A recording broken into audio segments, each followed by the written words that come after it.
बिस्मिल्लाहिर्रहमानिर्रहीम। अस्सलाम वालेकुम। उम्मीद है आप सब खैरियत से होंगे। अल्लाह सुब्हानहू तआला से दुआ है कि हम सबको अपने हिफ्ज़ अमान में रखें। अगर आप मेरे चैनल पे नए हैं तो इसको लाइक और सब्सक्राइब करें और अपने दोस्तों के साथ शेयर करें और बेल आइकन को दबा दें ताकि मेरी आने वाली नई वीडियो का नोटिफिकेशन आसानी से आप तक पहुँच जाए। मेरे चैनल पे बहुत सी अच्छी मजे की रेसिपीज मौजूद है। आप मेरे चैनल का विजिट करें और मेरे चैनल को ज्यादा से ज्यादा सब्सक्राइब करें। आज हम बना रहे हैं गार्लिक पोटैटो रिंग। चलिए आइए स्टार्ट करते हैं। इसके लिए हमने 1 टेबलस्पून ऑयल का लिया, 1/2 टेबलस्पून हमने ये क्रश किया हुआ लहसुन डाला। इसको हल्का सा फ्राई कर लें। देखिए हमारा लहसुन हल्का सा फ्राई हो गया। इसके अंदर थोड़ा सा पानी का छिड़का लगाना।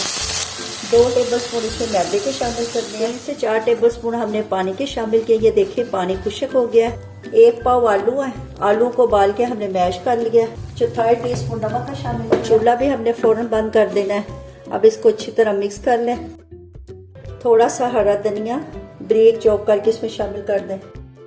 2 टेबलस्पून इसमें हमने कॉर्न स्टार्च या कॉर्नफ्लोर शामिल करना है। इसको ज़्यादा नरम नहीं करना, थोड़ी सी हार्ड रखनी है, सख्त रखनी है। अगर आपको डो नरम लगे तो आप इसमें कॉर्नफ्लोर या मैदा थोड़ा सा और शामिल कर लें।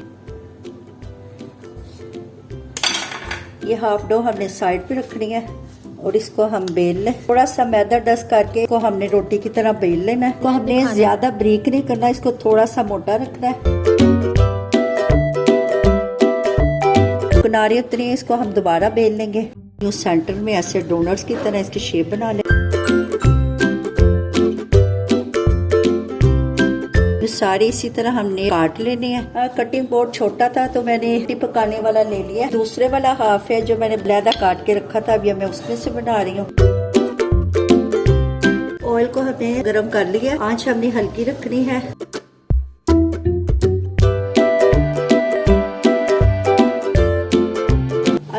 अल्हम्दुलिल्लाह हमारे पोटैटो गार्लिक रिंग रेडी हो गए हैं। देखने में भी इनका लुक बहुत अच्छा और खाने में ये बहुत यम्मी और टेस्टी हैं। बच्चे इसको बहुत पसंद करेंगे। बच्चों को जरूर बना के देखें। ऊपर से क्रंची है और ये कितने सॉफ्ट है अंदर से। आपने इस रेसिपी को जरूर ट्राई करना है और कमेंट्स में बताना है। अच्छा जी, आप इजाजत दें। नई रेसिपी के साथ हाजिर होंगे। अल्लाह।